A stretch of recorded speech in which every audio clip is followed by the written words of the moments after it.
Prepare yourself for Earthling Entertainment, the perfect blend of paranormal and pop culture, with your host, Joe Wakefield and Ryan Lang.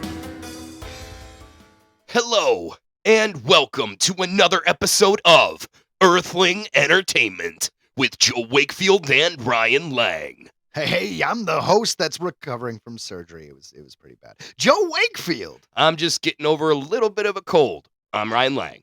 Hey guys, so for those of you who are joining us for the first time, what is Earthling Entertainment? What do we do here? Well, I'll tell you what we do. What we do is a little bit of the spooky, a little bit of the creepy. Sometimes it's cryptozoology, other times it's ghosts or hauntings or legends or myths, but it's always spooky. That, of course, is followed by a segment called Disclosure Discussion. It's all about aliens. I'm just asking questions, UFO stories, videos, abductions. That's what we like to talk about. That's right. And then the second part of the show, the latter half, if you will, is all dedicated to pop culture and entertainment. Sometimes we have celebrity deaths, sometimes we have interviews, or we have cool headlines, or games, or audio dramas, but it's all entertainment. Those two things together, the first part of the show being the spooky, the second part being the pop culture, come together in the wonderful, delicious moon pie of a podcast we've come to know as Earthling Entertainment. Welcome. Whoa. Whoa. Welcome indeed. Thank you for listening. Thank you for listening. So, guys, we missed last week. We very, very rarely miss a week. We had planned on doing the show, and then at the last minute, Ryan was a little sick, and he didn't know if he should test for COVID or not. And then I was recovering from surgery. I had not a big deal, but something that took a little bit more out of me than I thought, literally. And but yeah, everything is good, and now we're doing the show. But because of that, we have a lot of news and we have a lot of stuff that we got to catch up with. And that's kind of why we're skipping a few stories and we're just going to banter a little bit about them. So before we get started with spooky stuff, which is, how do you pronounce this, Ryan? It is the Pishachini. Like, just the way, for once, it's just the way it looks. It's Pishachini. Excellent. So this is a malevolent spirit from Indian folklore. And that'll from India. Yeah, and that'll be our spooky stuff. But before then, like I was talking about, let's give a little light on a story that we don't have time to fully explore. Ryan. Yeah, it was, I just found it funny. I just came across this article where it was like, did you know that Mark Hamill played Darth Bane? I'm like, when? And it was in the 6th season of the Clone Wars. So fun fact, Luke Skywalker played Darth Bane, like arguably like one of the most like renounced Sith Lords of all time. And he was Luke Skywalker, the most powerful Jedi, basically. It was just awesome. It like not much else to that, but I just thought that was sweet.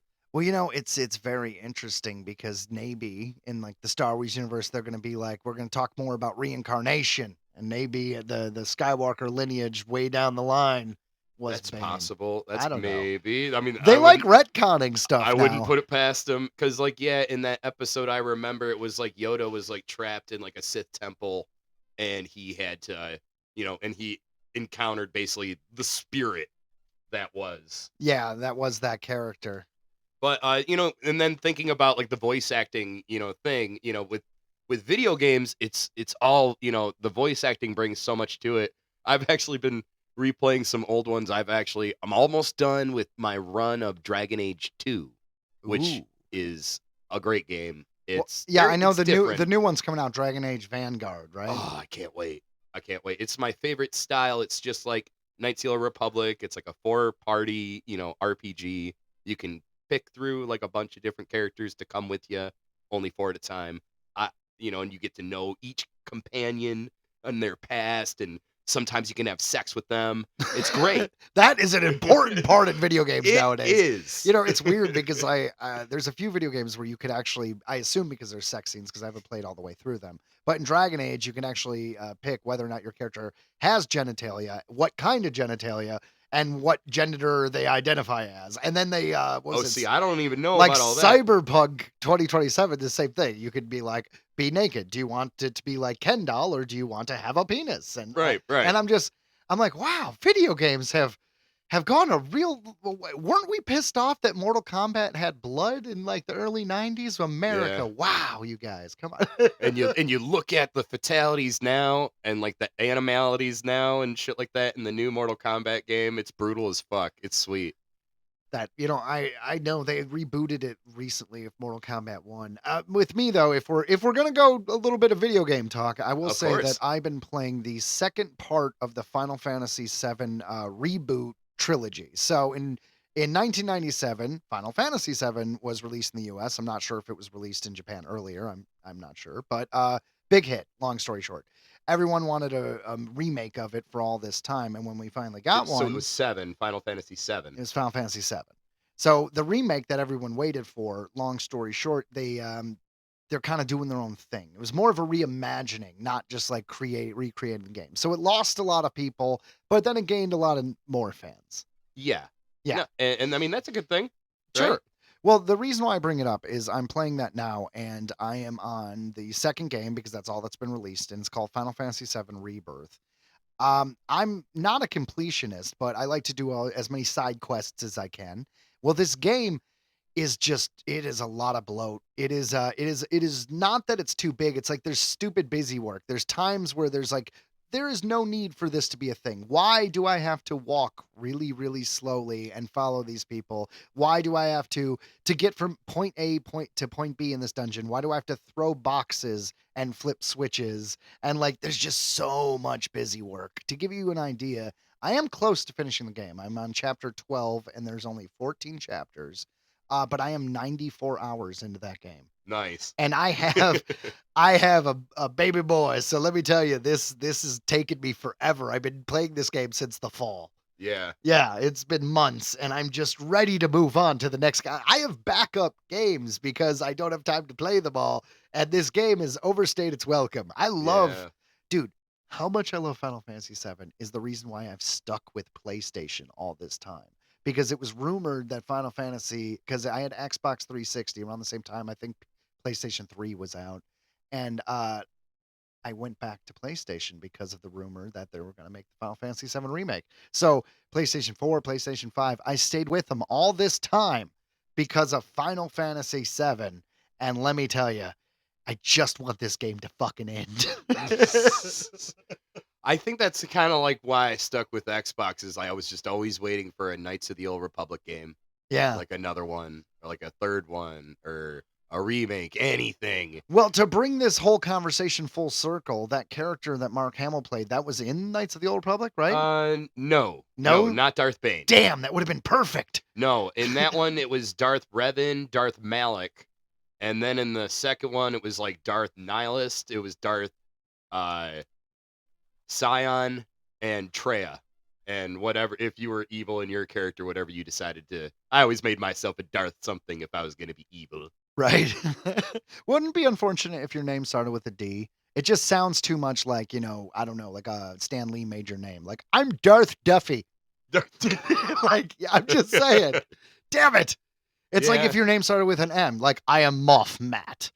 It just sounds weird. It does sound weird. Yeah. Yeah. It's hard to take yourself seriously. Yeah. It feels like you're a comic book character. There's Bruce Banner, Peter Parker. Bruce Banner, Peter Parker. It Yeah. happens I guess I never really put the two together that, it was. Stan Lee did it all the time. Huh. Yeah. There's a lot of reasons why people say he did it, but he's, I think the official one is like, well, it's easier to remember. Huh. Yeah. Well, at least I know I'm going to get a new Dragon Age. I hope you get your new Final Fantasy someday. Yeah, well, the third installment is gonna be a while. It's just gonna be a while. It's just that simple. But luckily, there are plenty of other games that come out. Well, and the same with my other love, the Elder Scrolls. I'm not going to be seeing that till probably 2028.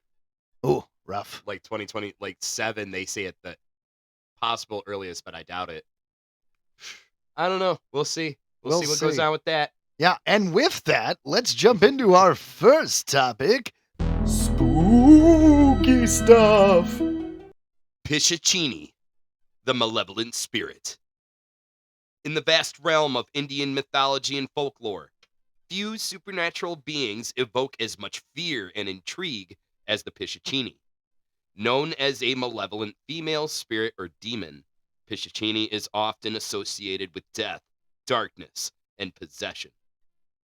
Yeah, that sounds pretty bad.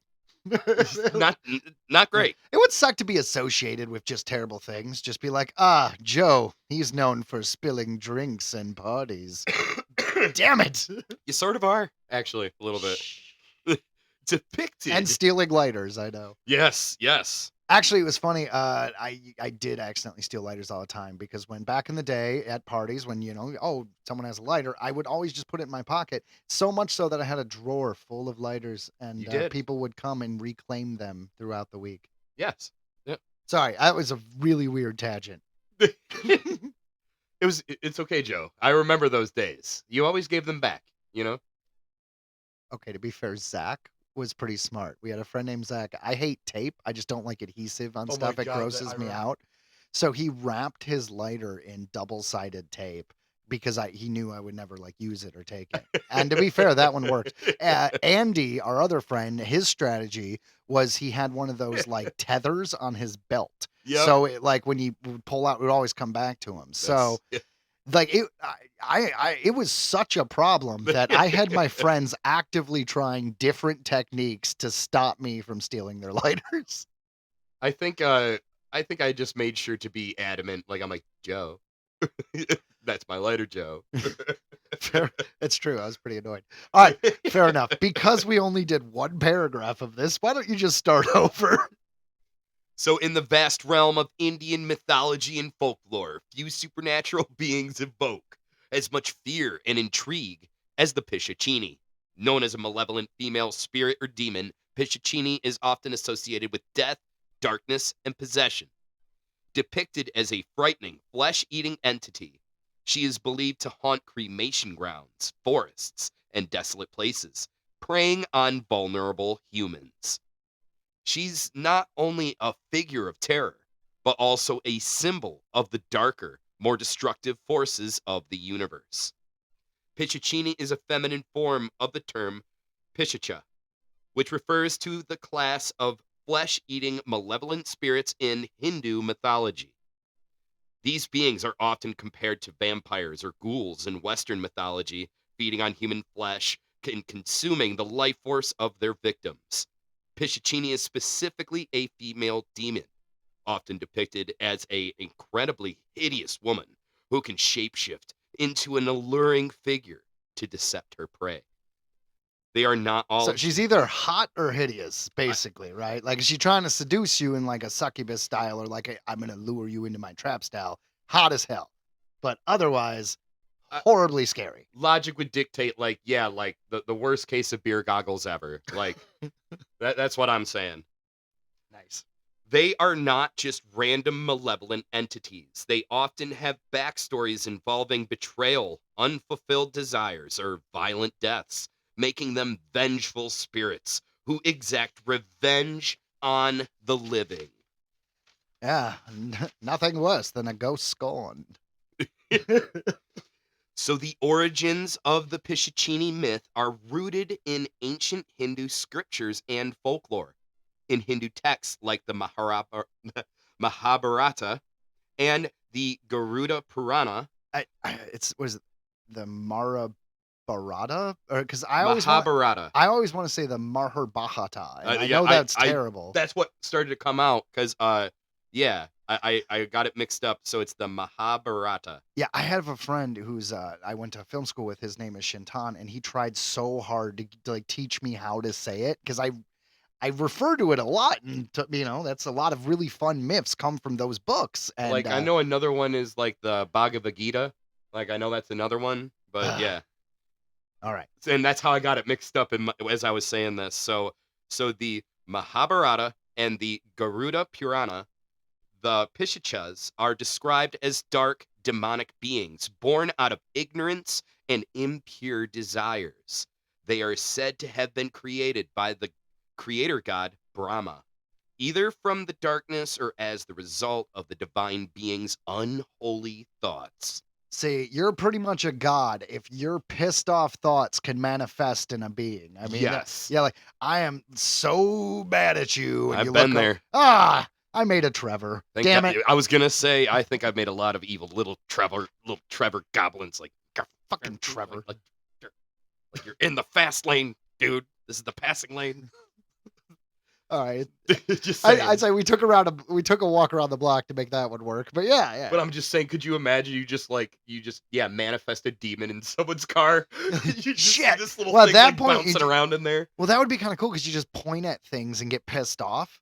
Like road rage, there would be so many deaths. You just have to make sure to point at the people behind you and not in front of you because, if God That's forbid true. there's a huge accident, you want to make sure it doesn't happen right in front of you. Taking Someone notes. cuts you off. Don't magically have them have a brain hemorrhage because you're going to die because they're still right in front of you. Joe is correct. No, have you ever done that? Like you're like that game where you're just like, popping people's heads by squeezing them by putting your fingers up close to your eye. Well, I've always thought, like, what if, like, Twilight Zone style, there was actual consequences to this? And as I'm sitting there and I just go squish, like someone's head actually exploded. Be like, oh my God. Like, what do I do? And if they were driving, if they like the worst like domino effect, like they're driving and then I blow up their head and then they hit a porch and then the house collapses and then it flings an old man who was on the porch across the street who happens to roll into a bunch of balloon, like, what is it, the tanks, because they're having a weird graduation party at the school across the street and that accidentally ignites and then the school blows up and it was me just like, I'm gonna walk away slow. You were having a bad day that day. My God. You never go on brain journeys, man. God. All right. Joe just killed a bunch of people. He had a rough time. I'm just saying, if you accidentally had consequences to when you pop people's heads, It kind of sounds like a Stephen King. yeah, Yeah, it sounds like it's a short story. If Yeah, nothing like else. a Stephen King short. You know Yeah. what? I will make it a Tatter Tales at some point. That's not a bad one. Which reminds me, our first Tatter Tales is going to be next week. It will be starring me. Absolutely. Go ahead, Ryan. Thank you. Back to the Pishachinis. Pishachinis. They are often viewed as spirits of women who died with unresolved emotions, usually from tragic or violent circumstances like betrayal, revenge, or deep sorrow. In many folk tales, Pishachinis are portrayed as women who were wronged in life, and after death, they seek vengeance, preying on humans to satisfy their anger and sorrow. Her appearance, powers, and behavior vary depending on the story, but some common traits are widely accepted. So, shape-shifting abilities is one. One of the most dangerous aspects of the Pishachini is her ability to shapeshift. Yeah, that's a pretty tough thing to deal with. I got to be honest. I once tried to fight a chameleon, and let me tell you, I got tackled by like 3 zoo members before I lost. Is the point? Yeah. It's crazy that they can change themselves into zookeeper look. No, looking, I like- meant like I broke into the zoo and I tried to fuck with a chameleon, and then zookeepers took. I was trying to I paint thought a you were picture. implying I was that the painting chameleon. a picture with my lies. I thought you were implying that the chameleon turned into a damn like an employee. Like they were. Able I to, like, celebrate your creativity. Like I'm sir. just saying, that's what it sounded like. So All jokes aside, octopuses, they really can shapeshift in a crazy way. Like they could change like the way their skin looks, the colors, yeah, their texture, everything. Ooh. Yeah, it's insane. No, octopuses are totally aliens, man. Like I know they said that they weren't, but I think they were just, they just waved that by. We know they are. All right, so I'm just saying, is it a stretch to say maybe octopuses are pissed off dead people? Octopi. All right, well, back to the picture. again. So, the key characteristics Octopi. of the Pishachini. Shape-shifting abilities. One of their most dangerous aspects of the Pishachini is her ability to shape-shift. She often transforms into a beautiful woman to lure unsuspecting victims. Once under her spell, she reveals her true hideous form, draining the life force of her prey or causing them to go mad. So they are a haunter of dark places. Pishachinis are closely associated with death and darkness. They are said to dwell in cremation grounds, forests, or abandoned buildings, places where the boundary between the living and the dead is blurred. These spirits feed off the negative energy of such locations and wait for humans to wander into their domain. Like a spider. Negativity. Yeah. So Sounds like Ryan's ex-wife. it does. Like a spider.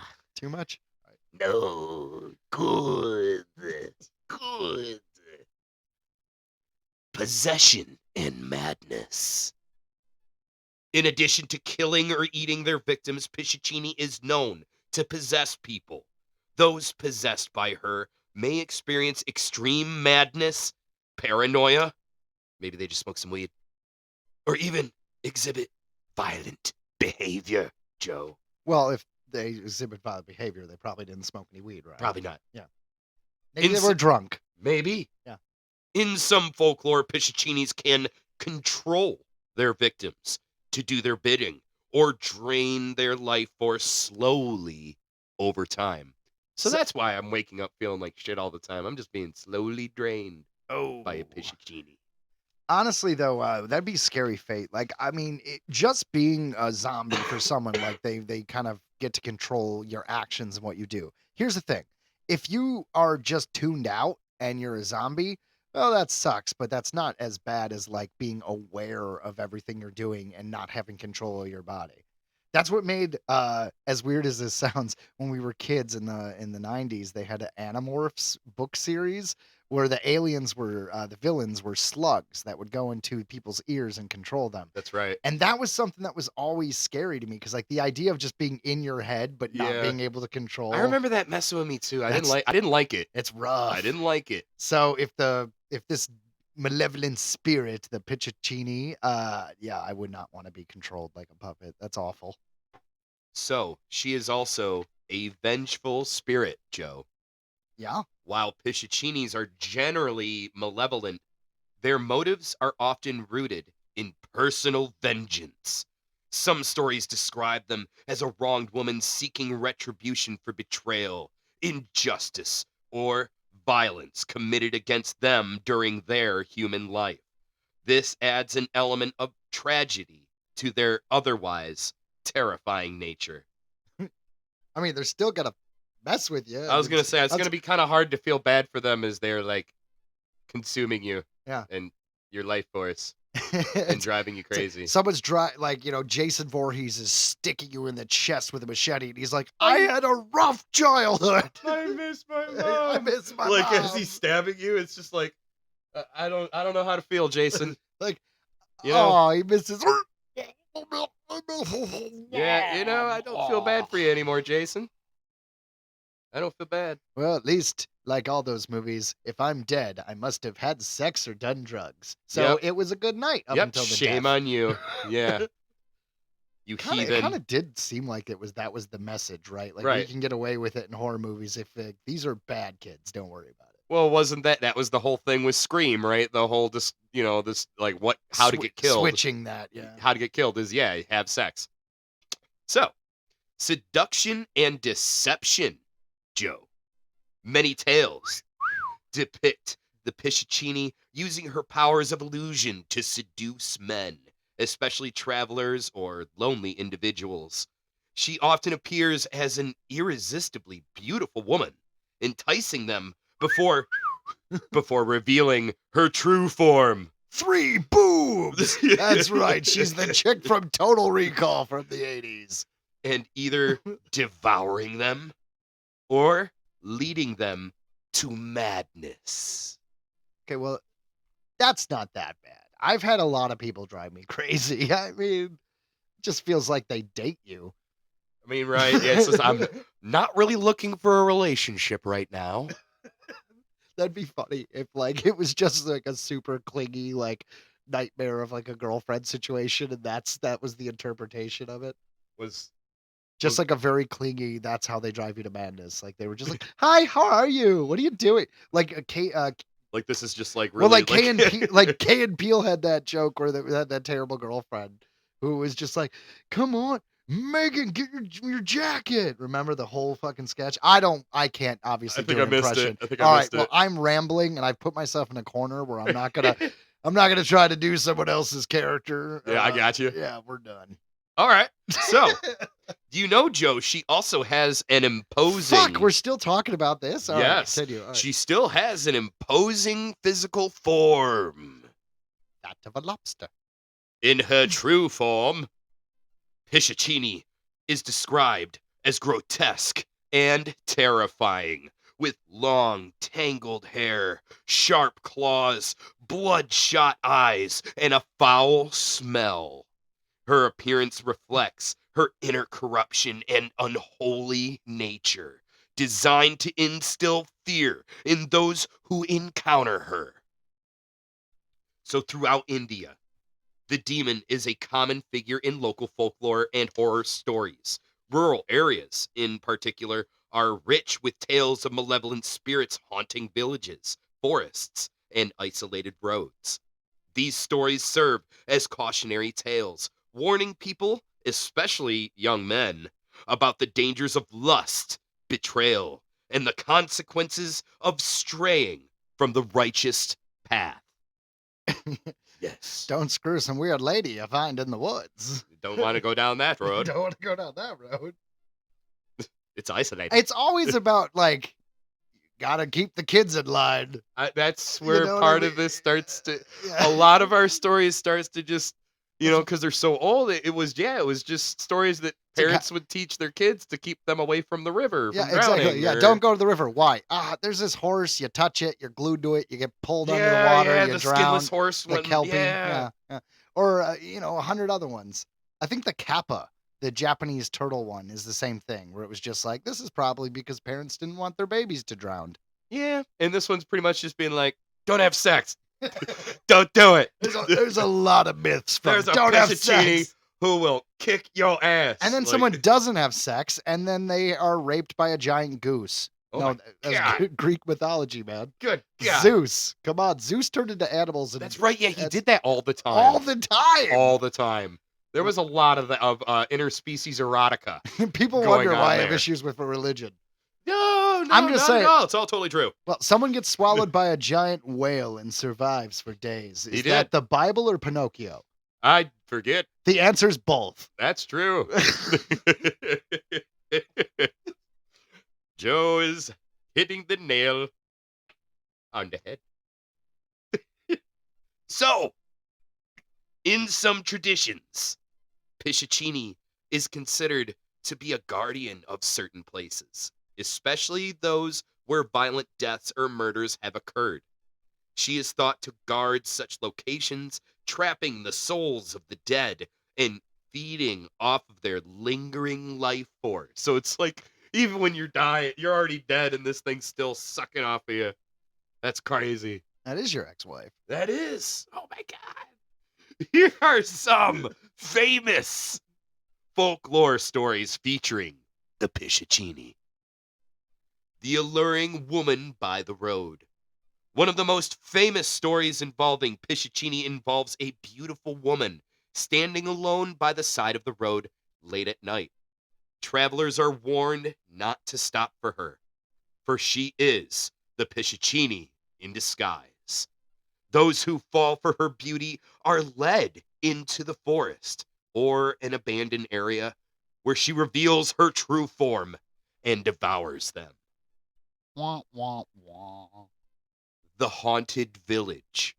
In many Indian villages, stories circulate about a particular abandoned house or temple where Pishachini resides. Villagers warn one another to stay away from the area, especially at night, as Pishachini is known to possess people who come too close or lure them into the haunted space, never to be seen again. The Possessed Bride.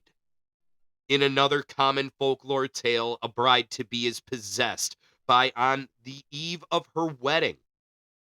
The bride-to-be is possessed by on the eve of her wedding.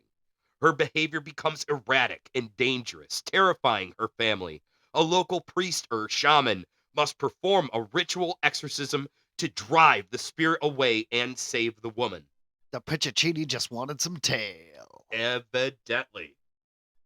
In a deeper sense, the demon is symbolic and unresolved karma and unfulfilled desires. She represents the destructive power of emotions like anger and jealousy and revenge when they are not properly dealt with in life.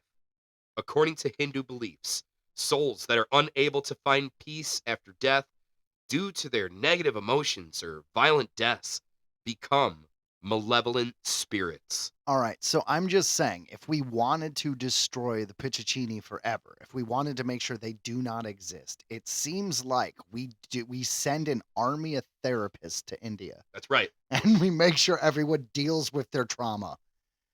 So, I mean, that's not a bad idea, Joe. They would have to be a lot of philanthropists, though, because there's no way. I've never met a therapist who didn't want money. Right. No. I mean, it's a job, to be fair. Okay, so mark that down. If there's ever Pishachini. Yeah. We've destroyed this supernatural creature. All right. By dealing with our unresolved trauma. That's right. All right. Mental health. Right here on It's Earthling important. Entertainment. So many less demons if we deal with our demons. I just got it. Oh, dude, so many less demons when we deal with our demons. We should make shirts. Copyright Earthling Entertainment. Okay, so the demon also reflects the theme of illusion versus reality, particularly in the way she can deceive her victims by taking an attractive form. This speaks to the broader Hindu idea of Maya, the illusory nature of the material world, which can trap the soul in a cycle of suffering if one is not careful. In many ways, the Pishachini serves as a reminder of the importance of purity of mind and actions. Her existence as a vengeful, angry spirit reflects what can happen when one's soul is weighed down by negative emotions and attachments. According to traditional beliefs, certain rituals, prayers, and mantras can be performed to protect oneself from the malevolent spirit or to drive her away if she has possessed someone. In Hindu culture, priests or tantrics, practitioners of Tantra, often perform these exorcisms using holy water, sacred fire, or havan, and specific mantras to cleanse the person or place of the malevolent spirit. So it's like, we'll just burn it down. Stop that. I'm taking a break. Here are some protective... Fuck it, burn the house down. That'll solve that. I'm getting a pint. Yeah. Here are some protective measures and rituals associated with keeping her at bay. Lighting lamps. In many households, particularly in rural areas, oil lamps are lit at night to ward off evil spirits like the Pishachini. Do nightlights count? I mean, I get it, right? Like that's human history. Everybody, being freaked out about the dark. That makes sense. That's How right. do you not see demons? Turn on the lights. Yeah, fair enough. Holy mantras. Chanting specific mantra dedicated to deities like Hanuman, Shiva, or Durga is believed to offer protection from malevolent entities. And Yeah. It's always said faith is good Yeah, against faith. is Yep. is good against the evil things. talisman and amulets. Some cultures believe that wearing specific protective amulets or talismans can prevent Pishachini from attacking or possessing a person. So just wearing, Once again, it's putting the power in the symbol. It's Yeah. about the belief, not about the symbol, right? Like it could be a cross if you're Christian. It could be in the Star of David if you're Jewish, or any other symbol that you put power into. right. The I was gonna try to name more to be diverse, but I don't know that many symbols. it sounds like, in a weird way, an sort of. An Unk. There we go. Yeah, so it sounds like sort of like their version of Dracula, almost. Well, they say that this creature is reminiscent of a vampire, right? And it feeds off you Yeah. and drains you. So I think very much like Dracula. Yeah, I agree with you. Yeah, it's close to that, and they're saying using a talisman can stop it in the same way that the cross. He's like, so like, yeah, Yeah, so, get a talisman and put some power into it. and light your lamps. Yeah. If you're a religion, find a religious talisman. If you are a nerd, get your Green Lantern ring and put all your faith in that, man. That actually makes sense because that ring is all about Will, the green one. So Yeah. there you go. I saw a clip where King Shark was able to kind of stick it on, and he did like the whole, Like pledge. Green Lantern's light. Yeah, he did the whole pledge, and then he like did something crazy, and then it kind of fell off, and he just went back to normal. It's like, oh. Yeah, pretty much. Like it was a cartoon. I don't know what season of what show it was. I would love the idea of an anthropomorphic shark being a intergalactic space policeman. I could see it. Yeah, well, I'm sure we talked about it on the podcast already, but they're doing a DC Green Lantern show.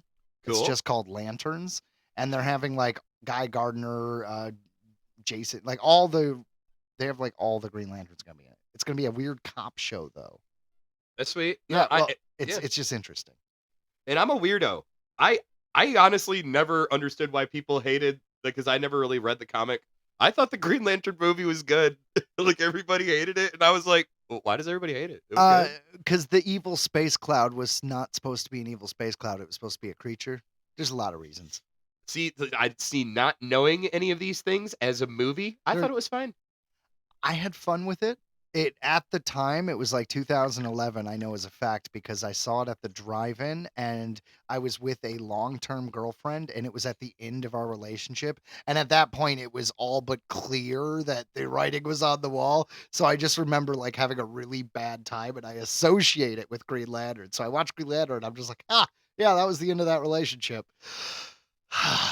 That sucks. Yeah. So I might hate it more than Ryan Reynolds. I was gonna say, yeah, maybe he might like to hear that.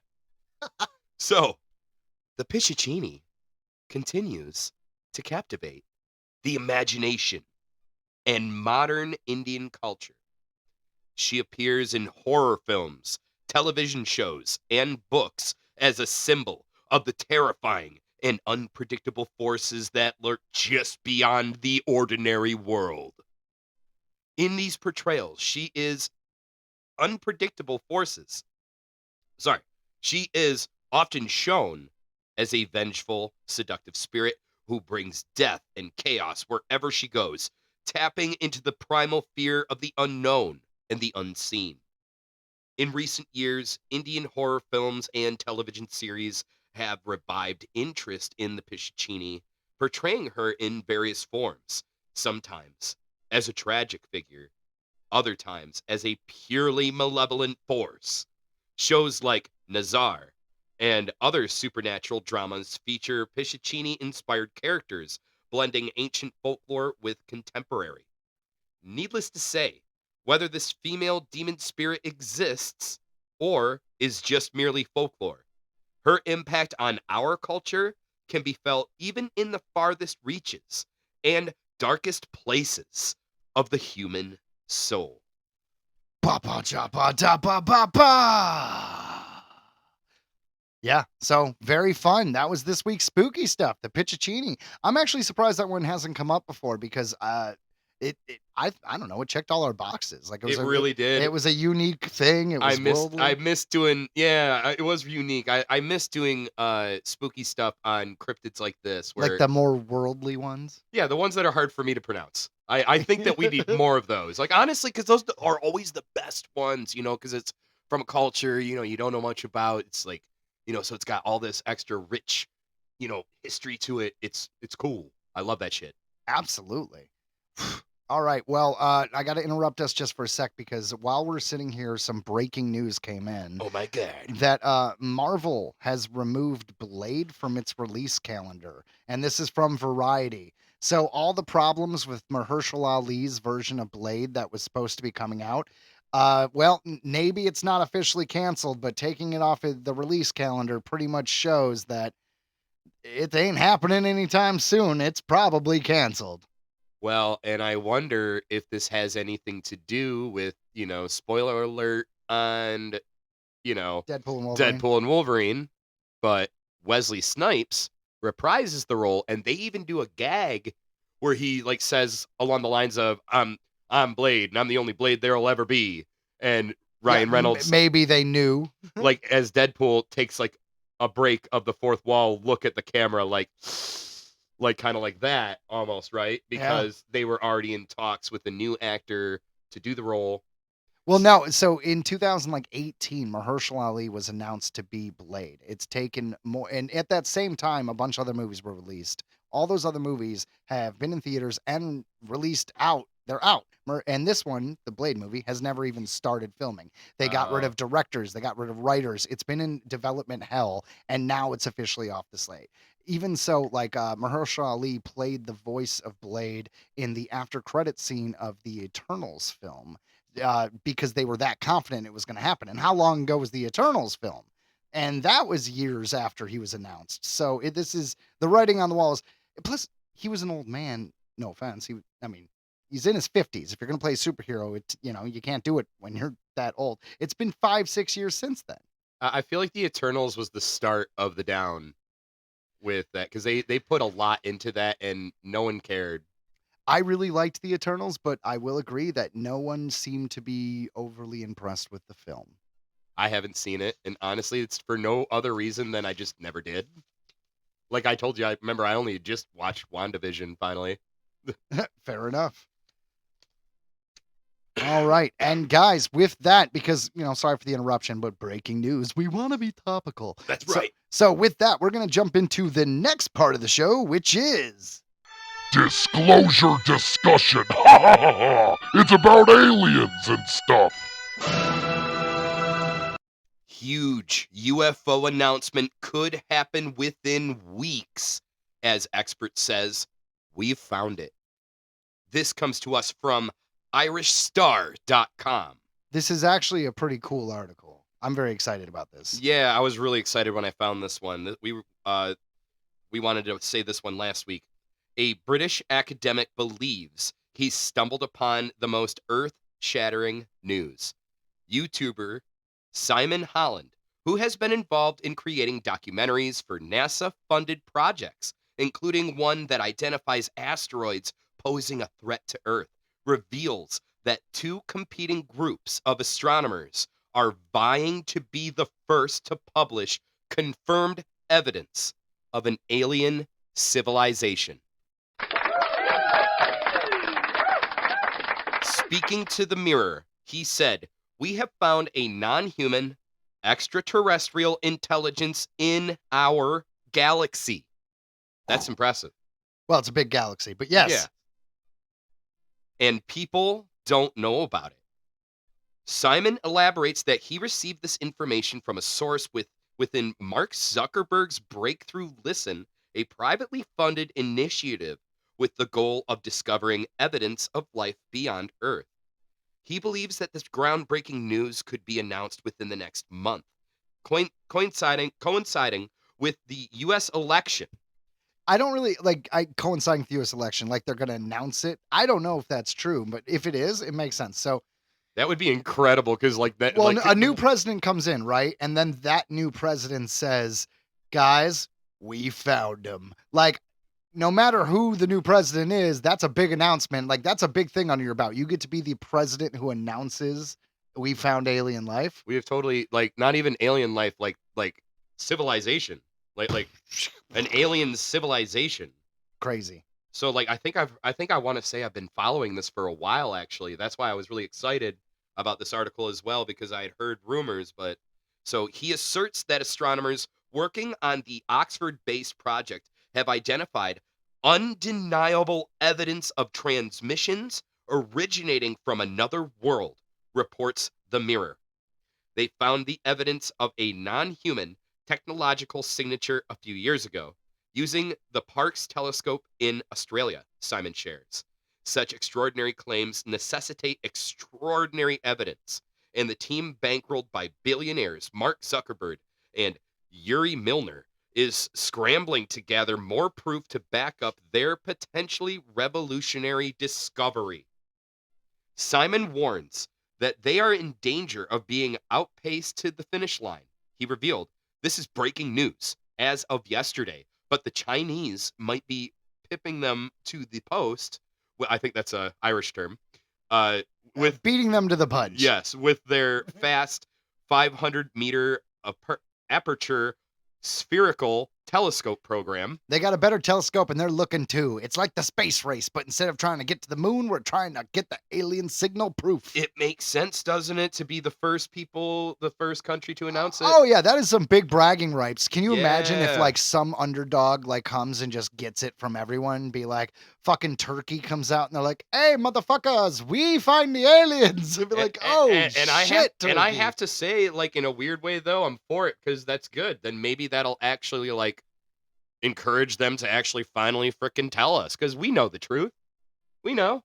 What, that aliens exist? Yes, I mean, and they know too. I'm pretty sure mathematically. They and know there too. seems to be a lot of evidence. But this so, is yeah. just something here that they can't deny and will be released, and hopefully this gets released. I mean, if this is real, then yeah, that's the thing, right? You want to get undeniable proof. Like, before you say anything, you want all the naysayers to be like, no, we checked our boxes, man. We crossed the T's, we dotted the I's. This is undeniable proof. right. So with their FAST, the 500-meter aperture spherical telescope program, it's the largest telescope in the world since Arecibo. The coordinates of the target object known as BLC-1 are allegedly known to be known to the Chinese, and both teams are vying to be the first to make the highly prestigious announcement. Yeah, everybody knows where they are. So 5 potential techno signature candidates were identified from a re-examination of SETI's, or SETI at Home, screensaver program, which used the combined resources of the world's PCs to sift through the vast amounts of data generated by radio telescopes. BLC-1, according to Simon, is considered the most promising by a long shot. Regardless of what the source of BLC-1 signal turns out to be, Simon emphasizes it's unlike any known natural phenomenon. It's a single-point source, he says, and it's not just noise. The signal, instead of being the giant buzz of everything in the universe that we hear through all radio telescopes, Yeah, the random static that's just part of looking for sounds, was a narrow electromagnetic spectrum. a clear signal. So astronomers have been thrilled by potential alien transmissions before, when pulsars were first discovered when they cataloged as LGM, or Sorry, pulsars. pulsars, when they were cataloged as LGM, or little green men objects. And the 1977 WOW signal has never been definitively identified, but Simon believes this time it could be the real thing.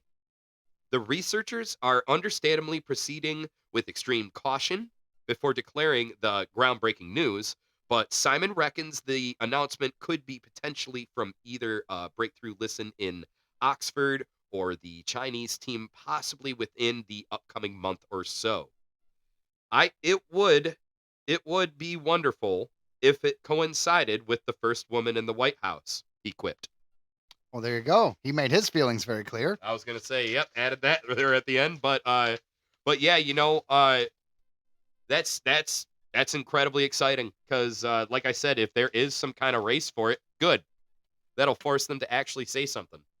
Absolutely. I think it's time for a special report. Ooh. Earthling Entertainment special report. Alien Romulus is going to get a VHS release. That's right. It is the first major movie to be released on VHS in 18 years. Whoa. Now, for some other release dates. Okay, strap in. Live-action Lilo and Stitch is going to arrive on May 23rd, 2025. That's in theaters, buddy. Yeah. The Freaky Friday sequel, Freakier Friday, will be arriving August 8th, 2025. I'm freaking out. Daredevil Born Again will officially premiere on Disney Plus March 4th, 2025. All right. Star Trek Section 31, which is a movie, will premiere on Paramount Plus on Friday, January 24th, 2025. It is only logical. It is an Earthling Entertainment special report. These are getting kind of long. Yep, well, we missed last week. Well, that was a whole mouthful. Yes. All right, man. So, hey, guys, now we've reached our entertainment section. That's right. And here is Music Mumbles. Music Mumbles. Pink Floyd sells music rights to Sony for $400 million. This Wow. comes to us from Variety.com.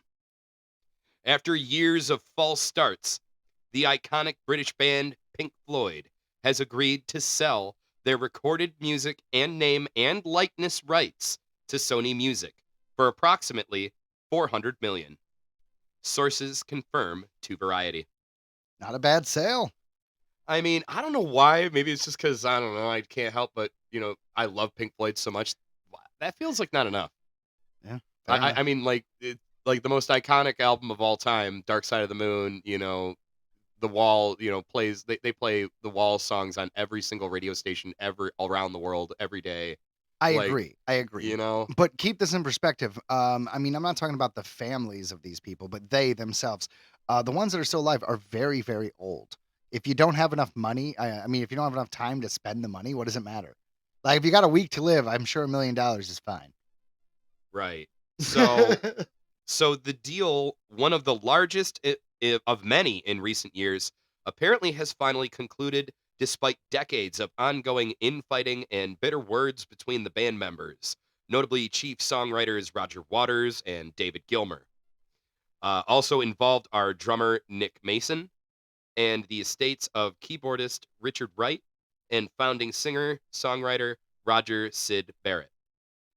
The deal comprises record music rights, but not songwriting, which is held by the individual writers, as well as name and likeness, which includes merchandise, theatrical, and similar rights. While Pink Floyd was famously anonymous as personalities, presumably most, if not all, of the iconic artwork on their albums, which was largely designed by the British firm Hypnosis, is included, while reps for the band members and Sony declined or did not respond to requests for comment. Sources familiar with the situation confirmed the deal to Variety. On a purely business level, the Pink Floyd recorded music catalog, not to mention its merchandising rights, is one of the most valuable in contemporary music, with classic That's albums. fair. Yeah, like The Dark Side of the Moon, The Wall, Wish You Were Here, Animals, Metal, Piper at the Gates of Dawn, more and more. And more. I mean, yeah, they didn't even mention The Division Bell has a lot of good ones on there. I'm glad they mentioned Animals. It's like one of my favorites. Fair And, enough. Ultimately, you think they sold it too cheap.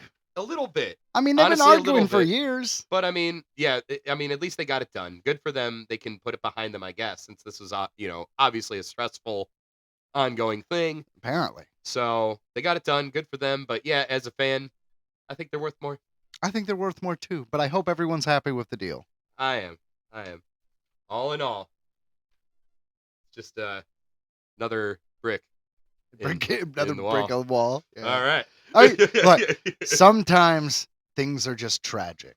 Speaking of tragedy, let's Yay. All right, guys. So our next segment is we like to say goodbye to celebrities or famous people or people that may have popped up in pop culture who die. Whether Or it's even behind the scenes people, absolutely, and yes, we're just trying to be respectful and say goodbye, even though the label of this segment, I've been told, is not very respectful. I think it's funny, but I think it's funny it's too. all out of love. It This is. is our segment called Remember that guy? Remember that gal? Well, now they're dead. John Lascelles, Dark Shadows, and Twilight Zone actor dies at 95. This comes to us from thehollywoodreporter.com. John Lascelles, A character actor known for roles on Dark Shadows and The Twilight Zone has died. He was 95. LaSalle of Los Angeles died October 4th, according to a family notice. LaSalle appeared regularly on the 1960s camp horror soap Dark Shadows. Yeah, Tim Burton did a remake of that. Yes. He made a movie. It was interesting. It was interesting. I never saw the original. He played Dr. Peter Guthrie, a vampire hunter. Jonathan Frid played vampire Barnabas Collins in the show that, over the course of its 4-year run, developed a cult teenage following. John LaSalle, you will be missed. That's right. I mean, I don't know. I'm not overly familiar with his work, but hey, it's cool that you did the TV show back in the day, and I'm sure there's a lot of people who remember you fondly. So goodbye, bud. You will be missed. Lived a full life. Hell yeah, man. Yeah, 95, not bad. So that brings us to A guy who unfortunately this- did not live a full life. this is a sad one, yeah. Liam Payne, One Direction member, dies at 31. This comes to us from Variety.com. Liam Payne, one of the 5 members of the X Factor bred boy band One Direction, has died at the age of 31. The singer died after falling 3 floors from a hotel in Buenos Aires, Argentina, according to the Associated Press. Pablo Palachichio, the communications director for the Buenos Aires Security Ministry, said in a statement that Payne had jumped from the balcony of his room. Liam Payne, you will be missed. And what I don't know much about their career, but what I do know is this guy was like one of the main songwriters. Like, he wrote like all their best hits. So this is a very talented guy. Even after they broke up, he went on with a very successful solo career. But yeah, I had heard that he really struggled with addiction Yeah, because problem in and out of rehab. apparently he destroyed his hotel room right before this, and yeah. like they found drug paraphernalia, and this is what was reported. I wasn't there, obviously, but they found drug paraphernalia and alcohol and stuff like that. I mean, I could see him being fucked up and falling, or being a dumbass and falling, like acting like he was gonna jump. But I don't think anyone kills themselves from 3 stories. I feel like if you want to die, you go higher than 3 stories because you could still live. Now, I know he went head first, unfortunately, and I know it was concrete. So maybe I'm wrong, but I would go higher if I wanted to die. So I don't know if he committed suicide is all I'm saying. Or he could have just been so wanged out of his mind, you know what I mean? I That think he that's more likely. like just did like, you know, he's like, yeah, I'll do it. It's just weird because because people want to be so politically correct. The medical report was like he sustained injuries that were incompatible with life. Wow. That's how they worded that. That was like them doing a TikTok, like saying like unalived. Yeah. They were unalived. Yeah. Like, oh my God, like really? You can't hear the word dead? Come out now. Well, I will say that it is sad for anyone to die that young, and especially fans of One Direction. Clearly, I'm not the demographic, but I know a lot of people who do, are upset very much by this guy passing away. So Yeah, that sucks. That sucks. he will be missed. Unfortunate. And honestly, our next one, this dude's a legend. So this guy's name, Number 3. number 3, Sammy Basso, advocate for progeria. Or progeria. maybe? Progeria research. He's dead at 28. So, for those of you who don't know, progeria is in the 90s. They had a movie called Jack, and With it's Robin Williams. or Ron Williams, and he was playing a character that was in like 3rd or 4th grade, but he aged 5 times faster than normal, so he was Robin Williams Right. being a kid. And apparently this is a real disease. It's very rare, but like there are people who age 2, 3, 4, 5 times faster than normal people, and this guy was an advocate for that. So to me, that makes him a legend. This comes to us from NewYorkTimes.com. Sammy Basso, an advocate for research into progeria, an ultra-rare fatal disease that causes rapid aging in children, who is known for living with gusto and humor with the condition as he faced the certainty of premature death. He died on October 5th near his home in Tese sul Brenta in the Veneto region of northern Italy. He was only 28. Dr. Leslie B. Gordon, medical director of the Progeria Research Foundation, for which Mr. Basso served as a global ambassador, said the cause was complications of the disease. Yes, obviously. Right. He got old. Yeah, and we got a photo of him here, and you can see how that really it's crazy. Yeah, at 28 years old, he looks like an old man. Very much like an old man. It's crazy. He's tall. He's long in the tooth. He's bald. He has to wear glasses. Big nose. Obviously wrinkles, and big hands. Interesting to think about. I mean, can you imagine living your life knowing that you know, no matter what, you have like 20 years, 30 years. So that's rough. It's a crazy world to think about. And he honestly had a hell of an accomplishment. Honestly, with his living his life, it says Mr. Basso was the oldest known person living with the classic progeria. He lived with his parents. He was diagnosed with progeria at age 2. He was one of only about 150 people worldwide identified with the condition. He traveled internationally, most recently to China, to raise awareness, give TED Talks, and participated with scientists from Harvard and the National Institutes of Health in a research group that is seeking a cure. Sammy Basso, you will be missed. That's right. Man, that's well, good for him that he was able to spread awareness and stuff like that. That's crazy, but man, that sucks. That is it's let's just say it. That's a really intense thought to live like that. Couldn't imagine. It's crazy. Whew. All right, guys. So that brings us to the final segment of the show. A little thing we like to call Earthling Entertainment Headlines. Ready or Not 2 is happening with Samara Weaving. I'm going to say that again. So thank you. Ready or Not 2 is happening with Samara Weaving. This comes to us from Nerdist.com. When it comes to Final Girls, one of the best is undoubtedly Samara Weaving Grace La Domas in Ready or Not. She goes from... I really, really like Ready or Not. It's a great film. They commit in that movie. If you want a movie that sets up rules and commits, fucking Ready or Not. I'm honestly putting it on the list. I haven't seen it. She goes from having the best day of her life to fighting for her life in the span of one night. Just imagine the horror of your newly minted in-laws trying to kill you in the name of a nasty family curse. The final scene of Ready or Not is a classic, and fans have always wondered what happened to Grace after that harrowing experience.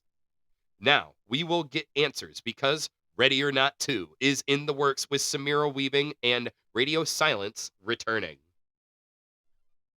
The Creative Collective and Weaving recently worked together on Scream. I'm terrible with Roman numerals. 6. We talk. All right. So the V is 5, and then any line before it is takeaway. That's right. And any line after is add. That's right. Yeah. So Scream 6. And then when you get to 10, it's an X. Scream VI, where she portrayed the ill-fated professor who died in the opening scene. According to Deadline. Spoilers. Right. Samara Weaving recently spoke out about the possibility of a Ready or Not 2 film with Radio Silence. I'm all in, she said. I think we're all in. I don't know. I think we're all in. I don't know if we've had our blood handshake, but pretty much. We've done the spit handshake, but we haven't cut each other's hands and rubbed our blood together. All right, so long story short, they haven't signed the deal, but they've all talked, and they're like, yeah, I'll make the movie, and they're like, cool, we want to make the movie too, and they're working out a deal. So It's going to happen. Nice. Yeah. So Ready or Not, great film, one of my favorites. I don't have much more to say beyond the fact that I love Samara Weaving forever because she played the daughter of Bill and Ted. Not together. I don't remember if it was Bill or Ted, but she was the daughter of one of them. In the Bill and Ted 3 Face the Music, and I just think she did such a good job of channeling the energy that those two had in the early 90s. I agree. I just, and for that, she gets a pass forever. Like, she's got to do a lot of movies that I don't like for me not to think she is an awesome actress. Yeah, honestly, those two were my favorite part of that film. Absolutely. Yeah. All right. Headline number 2. Henry Cavill just found his next big movie. This comes to us from Collider.com. Henry Cavill has found his next role, and it's nothing like what the actor has done in his career so far. According to The Hollywood Reporter, Cavill has rejoined the cast of the upcoming Voltron movie. Voltron! Details connected to the actor's role remain under wraps, as the project remains hidden in secrecy before principal production starts this fall in Australia. The movie will be based on the Voltron Defender of the Universe television series. That title was centered around the robot lions, the young pilots who rode vehicles that can be brought together in order to form Voltron. So, for those of you in the U.S. unfamiliar, think of the Power Rangers and their Zords. That's where my head went. Yes, so they all have their own individual one, and they come together to make a giant fighting robot. Makes sense to me. Yeah, total Power Rangers. Well, I mean, that was from Japan, too. I know Well, I've that seen- was technically Super Sentai. There's a lot of backstory here we're not going to talk about. But I've seen clips. yeah. I've seen things. So the upcoming Voltron movie will be directed by Rawson Marshall Thurber. The filmmaker previously worked in Red Notice, the action story starring Dwayne Johnson, Ryan Reynolds, and Gal Gadot. Gal Gadot? That movie followed an FBI profiler who wanted to find a rare treasure, but his quest led him to cross paths with very capable thieves. The action and humor seen in Red Notice turned Thurber into a logical choice to tackle the production of Voltron. It remains to be seen if the adaptation will be embraced by fans of the franchise, which has been entertaining the world over the course of decades. The cast of Voltron will also include Daniel Quintoy, the actor previously West End alongside Tom Holland, and with Voltron serving as his first major film project. The first Voltron series premiered in 1984, spawning what would eventually become a major franchise. The most recent adventure set in this world was Voltron Legendary Defender, a DreamWorks television series that served as a reboot to the franchise. The title ran for 8 seasons before it was canceled by Netflix. The upcoming Voltron movie will allow an entirely new generation of fans to connect with the robot lions. I don't know. How could you not just, by the nature, connect with robot lions? And also, in speaking of lions, the Lions are now number 1 in their contingent in the NFL. Just saying, that's insane. With our last win, that's crazy. We Yes, just beat an our undefeated team. football team, the Detroit Lions. That's right. Yes, That's where where my head You know went. what? I can't lie, Ryan. This is not a sports show, and I don't want to bring up sports a lot, but you segued that very well. Thank you. 'Cause I'm that's proud all I of wanted you. to say. And that's all I wanted to say. Way not to just make it seem like you pulled that out of your ass left field. That's right. All right. That's right. You know, Great. you know nothing about Voltron, though, do you? Nothing. So Like you I've seen clips, but no, I've never watched an episode. I don't know the lore. Well, I think it's kind of funny because Henry Cavill is, and I mean this in a good way, he's just kind of a big old nerd.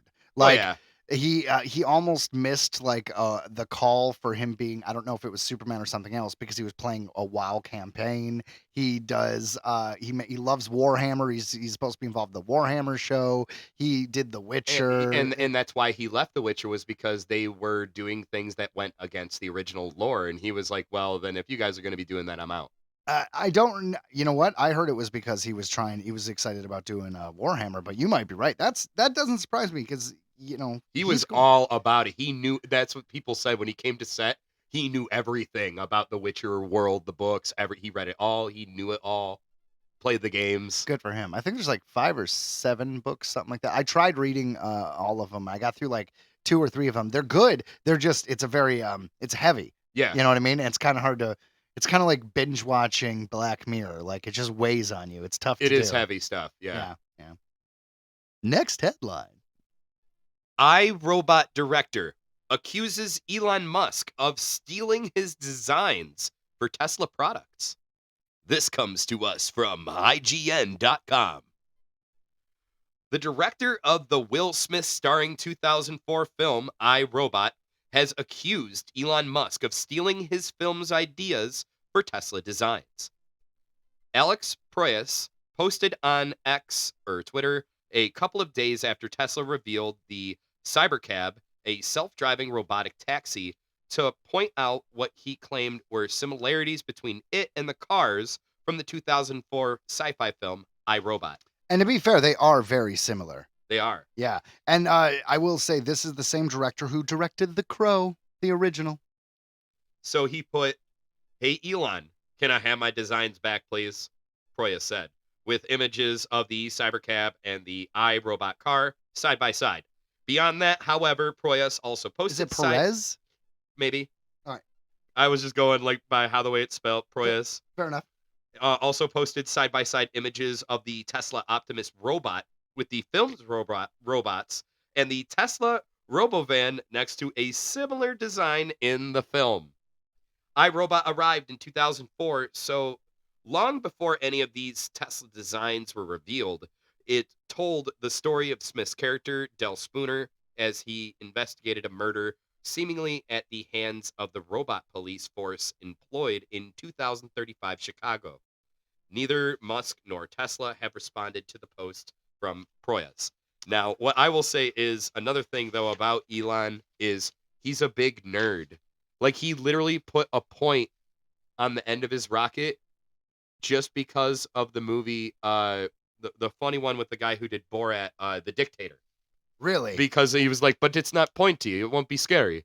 So literally, but they're like, but literally, sir, we don't have to put a point on it. It actually arguably is bad for aerial, design. Oh, really? And like, yeah, and he was just like, so Elon did it just because of the Borat, Dictator. Because Borat. Yeah, that's funny. Like, okay. so that's my point is I'm not shocked that he's done something because it's something he saw in a movie he liked. You know what I mean? You know what? I wonder though. I don't know the legality there, right? Because it's like he's not making a movie where he copied the designs, right? He's taking something that was talked about and making it real. It's kind of like Jules Verne had From the Earth to the Moon. But if he was still alive in 1969 when the moon landing happened, would have he been able to sue NASA? And it's like, but it's not even in the same playing field. One thing's an actual, real, like AI robot, and the other thing was on a movie. It was CGI. Like it was just, it was just an idea. Well, this director is a character. I will say he talked way mad shit about the new Crow movie when it was coming out. I think we covered that. Also, he directed Gods of Egypt, which I really liked Gods of Egypt, but it was the most whitewashed thing in the entire. Like, they got the whitest people to play Egyptian gods, and then one black guy. But either way, no Egyptians. Now you people, now you're gonna let my people free. So this guy's a bit of a character, to say the least. That's funny, but all right. So, like that's honestly where I'm at when it comes with this. Is I'm not shocked that this guy, that Elon, it does look similar. I'm looking at them; they do look similar, but maybe you don't know. Do you think there's any legal? I don't think so. All right. Well, we'll see what happens then. So that brings us to number 4, which is Glass Eye Pix releases 3 different Wendigo figures from Larry Fessenden Films. All right, so this guy likes making Wendigo stuff. He makes movies about Wendigo. Long story short, these are just really fun exclusive figures. And Ryan and I love the Wendigo too. It's one of our favorite cryptids. It really is. It's kind of a local hero in, the United States. There's Wendigos around here. And a local hero. That's right. You know that cannibal, demonic Indian demon? Yeah. Local hero, that guy. Hey, you know what I'm saying? But for real though, I don't know if you guys have been following the podcast for long. If you have, thank you very much. But as you will know, we are Wendabros. That's true. Wendabros. Wendabros Talking Wendigos was the name of that episode. Do you know what episode that was? No idea. That was episode 10. Oh my god. That was episode 10. Yeah. And we're on like 60? I don't know. I think this is 59. It would be 60 it would be. If we had not accidentally missed last week. I say accidentally. Yeah, we were recovering. Yeah, we were recovering. We had to do what we had to do. The problem wasn't missing last week. The problem was waiting too long to cancel last week because we would have been able to give a better heads up, but we were like till the last minute, like, no, we can do it. It turns out we couldn't. We try. We try. We like rain or sleet or snow. Fair enough. I make the drive over here. So, long story short, this gentleman who makes the films about Wendigos, he is so into Wendigo, he even did a cameo in the Until Dawn video game. Like, he was that weird loner with the flamethrower. So this is the Winda guy. He's the real Winda bro, Ryan. I So like it. yeah, let's read this article. This comes to us from rumorg.com. Now you can own totems of the folkloric creature that has become a regular in the New York auteur's work. Glass Eye Picks has announced the release of a limited run of trio of Wendigo figures, representing the antlered beast as seen in Fansenden's feature films Wendigo and The Last Winter, and the comic book The Wendigo of Manitou Valley. Each handcrafted figure was sculpted and cast by his longtime collaborator, James Felix McKenney, director of Automations, Hypothermia, and Satan Hates You. That's an awesome name. I gotta That's be a great honest. name. I mean, because if I'm Satan sold. exists, yeah, he probably hates you. Probably hates everybody. I don't know. I don't think you're Satan and you're like, people, not that bad. Yeah. Maybe. And is packaged in a reusable plastic sleeve. So you could take them out and play with them and put them back in. Nice.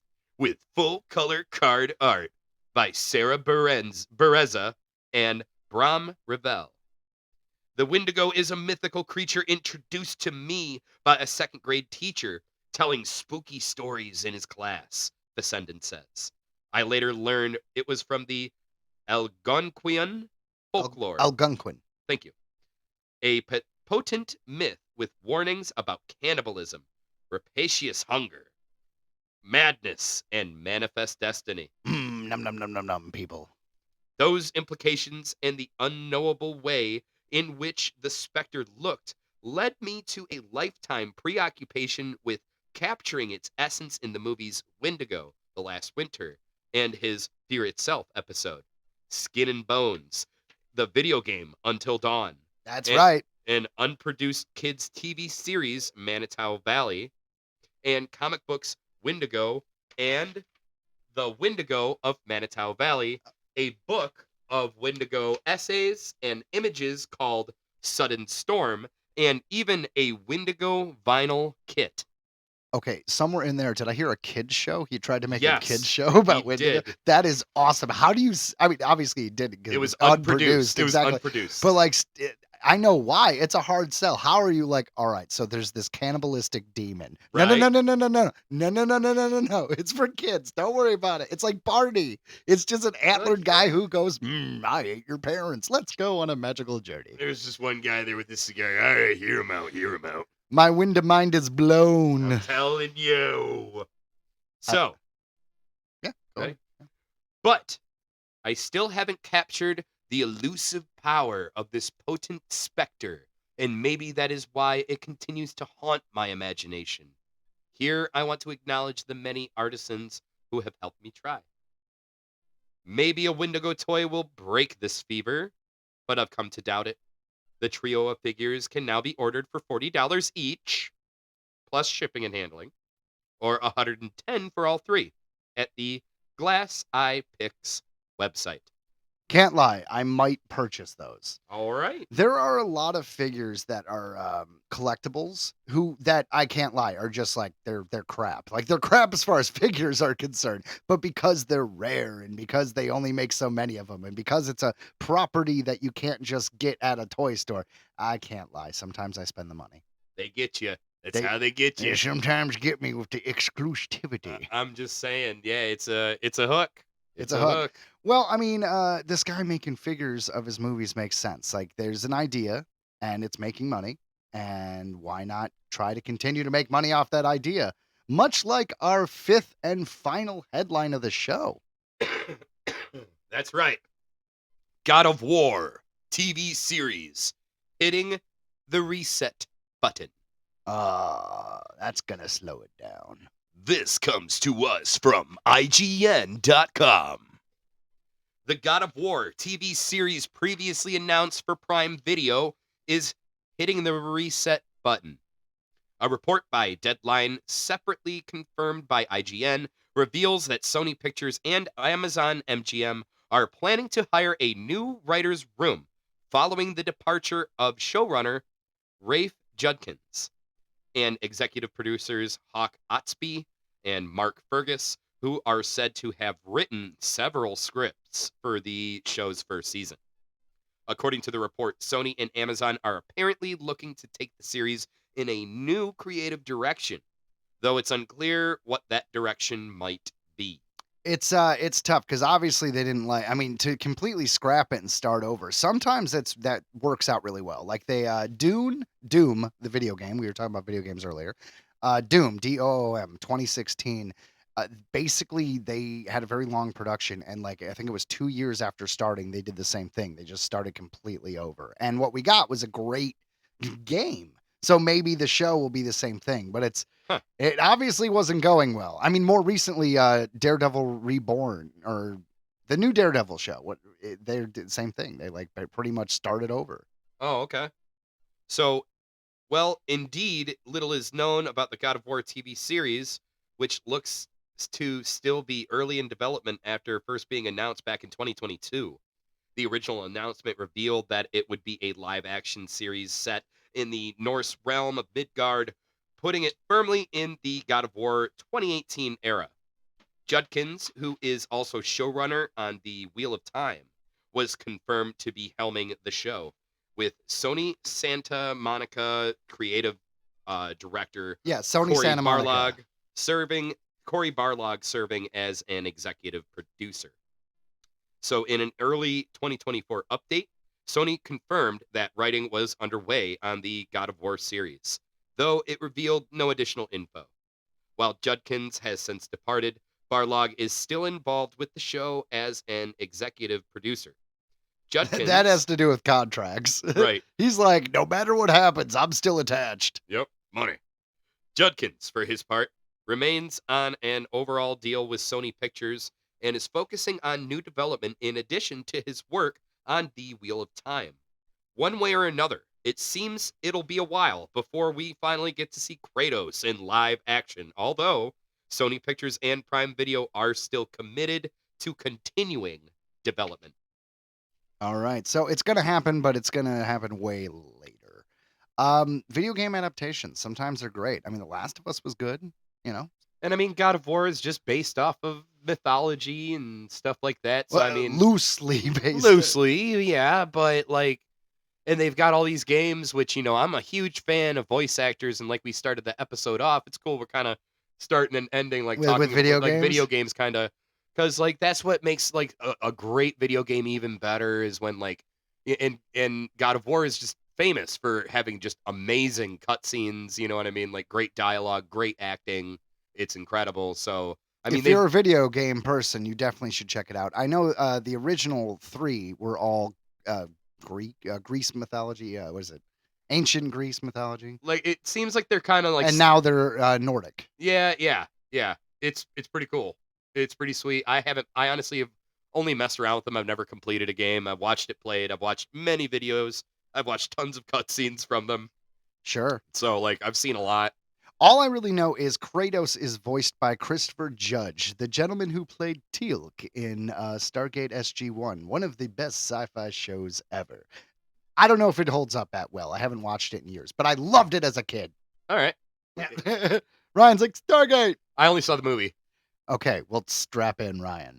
There is Stargate SG-1. It lasted 10 seasons. Then they had a spin-off called Stargate Atlantis. That lasted 5 seasons, which also introduced us to Jason Momoa. Then we had Stargate Universe, which did 2 seasons. It was a little darker. It took a lot of narrative cues from Battlestar Galactica. There were also, in addition, 3 movies after that first movie. Of course there were. So we have Stargate, the Gotcha. Ark of Truth, which Oh. kind of capped the Ori story of Stargate SG-1, followed by Not quite the corner of lies. followed by Stargate Continuum, which I guess would pretty much end the Goa'uld and the Replicator storyline from Stargate SG-1. One way There to was continue. rumored to be movies that were coming for Stargate Atlantis, but alas, never came. Additionally, we have another movie that started life as a web series. It came in like 5 or to 10 episodes, and I believe it was Stargate.com that did it. And it was called Stargate Origins. You know, they wanted to do more. Yeah. Stargate Origins Catherine. And that took place in the 30s in Egypt following the old woman who initially finds the Stargate as a child. Well, of course. But of course. Yes. Stargate. Stargate! Stargate. Like, yeah, I saw the movie. I thought it was great. Kurt Russell. Oh, man. No, Tell me about the movie, Ryan. What do you remember? not shit. But I All remember enjoying it. I remember when it was done, I was like, that was sweet. I could see why people were, like, really geek about it. It was cool. Well, the evil alien Raw was played by the same gentleman from The Crying Game, so there's something you didn't know. I watched, like, I had this weird kick of watching a bunch of older stuff. Like, I watched that. That was the time that I watched original Star Trek, like the first original 2 seasons. And, like, Yeah, very good stuff. it is, yeah. Sci-fi, if you can, and some people can't, but if you can forgive the special effects, the technology, if you could forgive all that, the stories in sci-fi are fucking timeless. And it's cool because I remember when watching Star Trek, just all of the pop culture stuff I've seen in so many things, Looney Tunes. I get so many SNL, references now. So many, yes. I remember watching it being like, oh my God, especially South Park. Yeah. South Park did so many references from South Park's from constantly original Star doing Trek. stuff. Which was hilarious. Like the teacher that could only talk yes or no in the machine because that's how they decided to use the original pilot again with the original, bringing back the original guy, and he was like in this machine in the future where all it could answer was yes or no. It's true. All right, guys. Well, you know what? That brings us to the end of the show.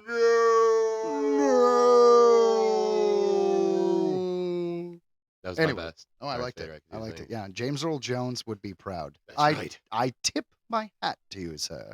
Indeed. I tip my helmet to you, sir. Excellent. So, guys, if you like what you heard today, help us out by downloading the episode. It is the best way to support the show right now is just download the episode. Doesn't even have to be this episode. Download all the episodes. Just go on a downloading spree. Do it on anywhere you have podcast access. You can even do it on Audible. You want to listen to us on Audible? We're on Audible. Just give it a look. And all right, maggots, your mission, should you choose to accept it, is to share this podcast with a coworker, with a friend, or a loved one. Share the love, and thank you for listening to today's episode. Absolutely. And if you want an Earthling Entertainment sticker, it's really good quality. It's like a bumper sticker That's style. what's up. Yeah, just email us at earthlingentertainmentpodcast@gmail.com. Additionally, follow us on Instagram at Earthling Entertainment. We also have a TikTok. Earthling Entment. And yeah, pretty much any of the social medias. So from everyone here at Earthling Entertainment, I would like to say thanks for listening. Oh, and one final reminder. Next week is our big spectacular Halloween episode. Now, next week's episode is jam-packed. We have an interview with Kathleen Kimmott. She's an actress who is the bride of the Reanimator, and she was in Halloween 4, The Return of Michael Myers, a show Renegade for many years. She recently did The Black Mass and a bunch of other films. Great actress, wonderful, good interview there.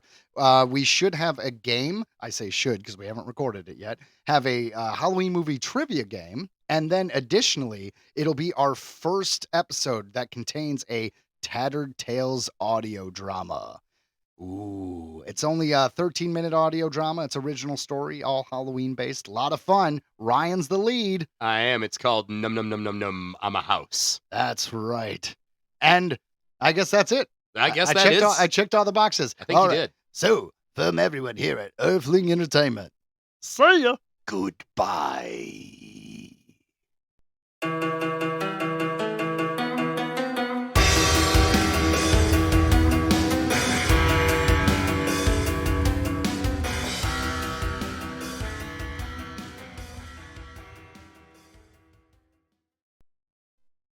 And we're Blue Jeans pals.